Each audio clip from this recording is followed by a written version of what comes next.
छोटे सुंदरदास जी महाराज के बारे में कहा जाता है, महाराज थोड़ा सा बता दूं, इन जैसा महापुरुष दूसरा नहीं हुआ। 11 वर्ष की अवस्था में, 7 वर्ष की अवस्था में जब ये थे ना, जब दादू जी महाराज चले गए थे, क्यों ये वहां चढ़ाया था इनको, कहां, गेटोड़ा हुआ दोसा में। पिता थे इनके परमानंद जी, माता नाम था सती, सोंकिया परिवार में हुई।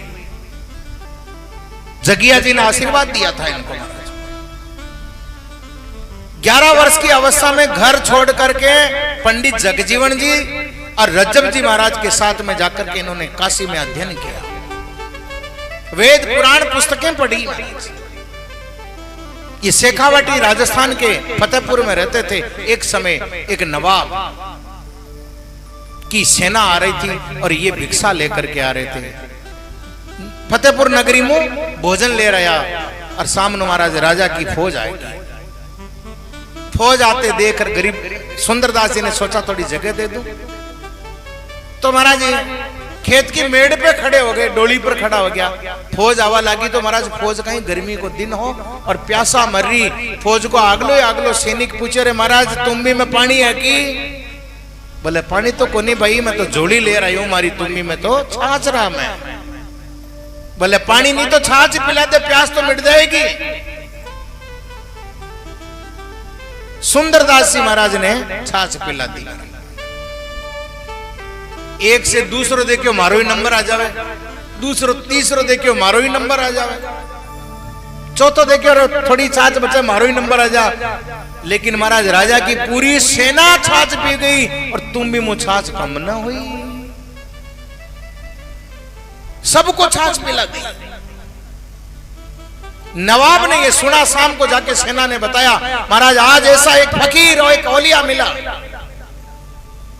पूरी सेना को छाछ पिला दी लेकिन छाछ कम नहीं पड़ी। तब नवाब महाराज दर्शन करने के लिए आया, आकर के और महाराज चारों तरफ देख रहा नवाब। सुंदरदास जी ने पूछा कौन हो? बोले महाराज मैं यहाँ का राजा हूं। क्या देख रहे हो? बोले मैं देख रहा हूं आपकी कोई धीना दापा है ही नहीं, हम इतनी छाछ कैसे पिलाई आप? तब सुंदरदास जी ने कहा था, सुंदर के दो उंदर दूजे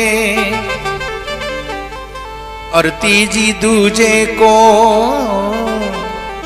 चौथा सुंदर आप दूजे मारे धीना राधम चो। जिसके ज्ञान वैराग्य रूपी 2 चूहे और तीसरी भक्ति रूपी कौड़ मजबूत, और चौथा खुद मजबूत हो भक्ति में, ज्ञान वैराग्य भक्ति और साक्षी रूप में निष्ठा हो, उसके सब कार्य रिद्धि और सिद्धि हाथ जोड़ आगे खड़ी। सुंदर कहता कि सब ही गुलाम है। नवाब ने ऐसा देखा, महाराज मुझे भी कोई चमत्कार दिखाओ। सुंदरदास जी ने पलंग का जिस आसन पे बैठे थे पल्ला उठाया तो देखा पूरा फतेहपुर नगर महाराज एक पल्ले के नीचे। दूसरा पल्ला उठाया तो देखा महाराज दूसरे पल्ले के नीचे बड़े बड़े महासागर तलाव भरे हुए हैं। तीसरा पल्ला उठाया महाराज पूरी राजा की सेना खड़ी है। चौथा पल्ला उठाया भयानक जंगल ही जंगल है। नवाब डर गया, बोले महाराज मार जान का तो नीचे दाबर बैठे महाराज। बोले महाराज खुदा से मिलने का कोई मार्ग बताओ। सुंदरदास जी ने बताया, अरे मेरे गुरु ने जो मार्ग बताया दूसरी जगह जाने की जरूरत नहीं है। बोला परमात्मा के दर्शन चाहते हो? बोले हाँ मैं भी चाहता हूं। सुंदरदास जी ने कहा है महाराज